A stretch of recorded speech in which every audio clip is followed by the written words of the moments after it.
ওম শান্তি 18 অক্টোবৰ 2025 সাকাৰ মহাবাক্যৰ সম্পূৰ্ণ সাৰ কথা। মৰমৰ সন্তানসকল, আত্ম অভিমানী হৈ বহা, ভিতৰেই মন্থন কৰি থকা মই আত্মা, দেহী অভিমানী হোৱা, সঁচা সত্যন ৰখা, তেতিয়া বিচাৰ বুদ্ধি সম্পন্ন হৈ গৈ থাকিবা, বহুত লাভ হ'ব। প্ৰশ্ন: বেহদৰ নাটকখনক বুজোতা সন্তানসকলে কোনটো এটা বিধি ভালদৰে বুজি পায়? উত্তৰ: এইখন অবিনাশী নাটক। ইয়াত প্ৰত্যেক ভাৱৰীয়াৰ ভূমিকা পালন কৰিবলৈ নিজৰ সময়ত আহিবই লাগে। কোনোৱে কয় আমি সদাকালৰ কাৰণে শান্তিধামতেই বহি যাম। এইটো বিধি নহয়। তেওঁলোককতো ভূমিকা পালন কৰোঁতা বুলিয়েই কোৱা নহ'ব। এই বেহদৰ কথাবোৰ বেহদৰ পিতাইহে তোমালোকক শুনায়। ধাৰণাৰ বাবে মুখ্য সাৰ: যথাৰ্থ ৰীতিৰে পিতাক স্মৰণ কৰিবলৈ তথা আত্ম অভিমানী হ'বলৈ পৰিশ্ৰম কৰিব লাগে। সততাৰে নিজৰ খতিয়ান ৰাখিব লাগে। ইয়াতেই বহুত লাভ আছে। 2. সকলোতকৈ অধিক দুখ দিওঁতা কাঁইট হ'ল কামবিকাৰ।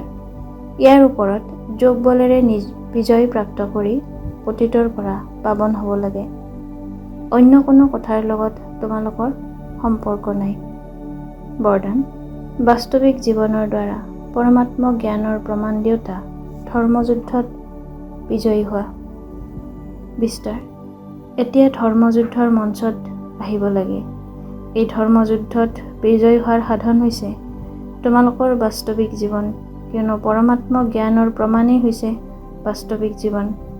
তোমালোকৰ মূৰ্তৰ সাকাৰ ৰূপৰ দ্বাৰা জ্ঞান আৰু গুণ বাস্তৱত দৃষ্টিগোচৰ হওক, কিয়নো আজিকালি আলোচনা কৰি নিজৰ মূৰ্ত সিদ্ধ কৰিব নোৱাৰা, কিন্তু নিজৰ বাস্তৱিক ধাৰণা মূৰ্তৰে 1 ছেকেণ্ডত যিকোনো লোককে শান্ত কৰিব পাৰা।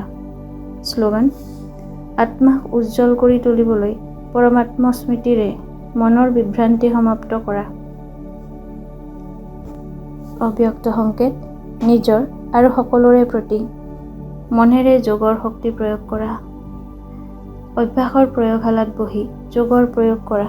তেতিয়া এক পিতাৰ সহায় আৰু মায়াৰ অনেক প্ৰকাৰৰ বিঘিনি কাষৰীয়া হোৱাৰ অনুভৱ কৰিবা। এতিয়া জ্ঞানৰ সাগৰ, গুণৰ সাগৰ, শক্তিৰ সাগৰত ওপৰত ঢৌ খেলি থাকা, সেইকাৰণে অল্পকালৰ সজীৱতা অনুভৱ কৰা। কিন্তু এতিয়া সাগৰৰ তলিলৈ যোৱা, তেতিয়া অনেক প্ৰকাৰৰ বিচিত্ৰ অনুভৱ কৰি ৰত্ন প্ৰাপ্ত কৰিব পাৰিবা। ওম শান্তি।